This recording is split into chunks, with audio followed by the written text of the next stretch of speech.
took him to the holy city and made him stand on the parapet of the temple and said to him, "If you are the Son of God, throw yourself down.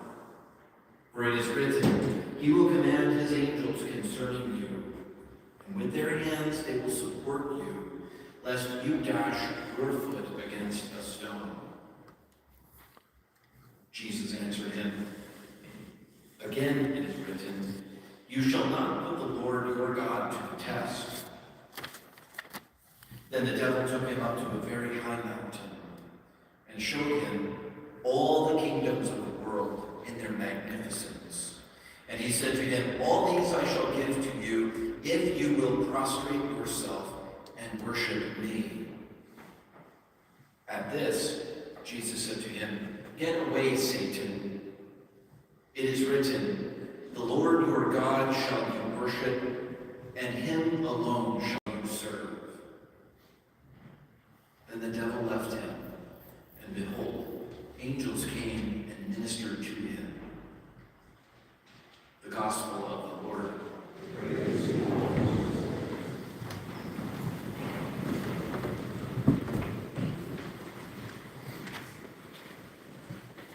In general, I tend to be a somewhat tidy person.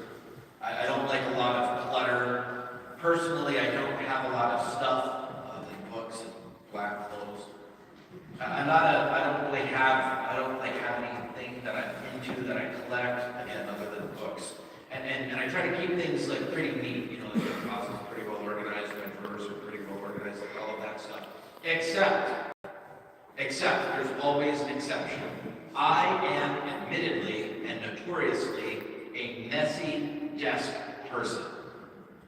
My desk in the office over here and my desk in my office across the street often is a complete pigsty. Right? My desk is just piles. You can tell what I'm working on. I've got books all over the place. My desk is generally a mess. At some point, it'll switch that flips, and I'll just go through and I'll file things, and I'll organize stuff, and I'll shred things, and I'll get my ink pens all straightened out, and then my desk looks great. And then an hour later, it's a disaster again.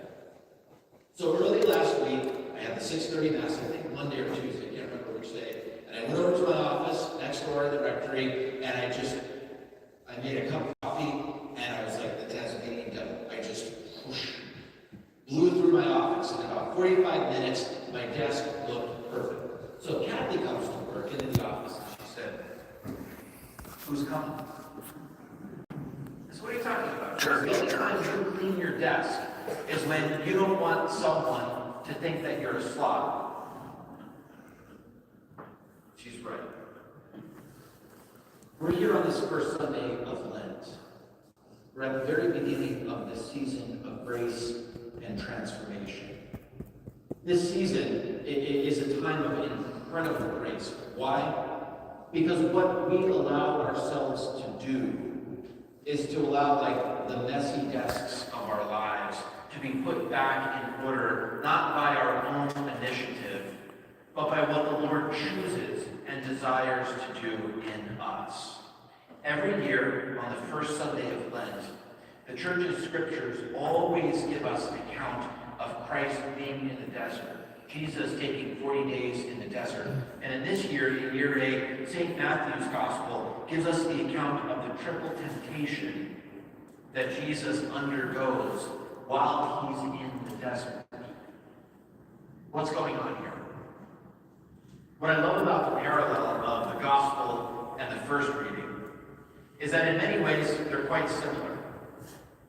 There's a wilderness aspect. There's something about being in nature, in the wild, that's proper to both accounts. What we're able to see in the first reading, Genesis, right, the biblical account of the start of it all. We hear at the very beginning of that first reading the conclusion of the second creation narrative, where Genesis talks about how we're formed out of the clay of the earth, and the spirit of life is breathed into us. The noumena, the essence of who God is breathed into the human person. It reinforces what we teach about the human person, that we're created in the image and likeness of God. And then what we're able to see is that Adam and Eve, so beautifully, these two figures that typify the human race, the very origins of the human race, they are in paradise. They are in the garden. They are in a place that is, yes, the wilderness, but it is lush, and it is fruitful, and it is beautiful, and it is safe. What we're able to see in this creation narrative in Genesis is that the context of humanity's relationship with God is precisely that, a relationship.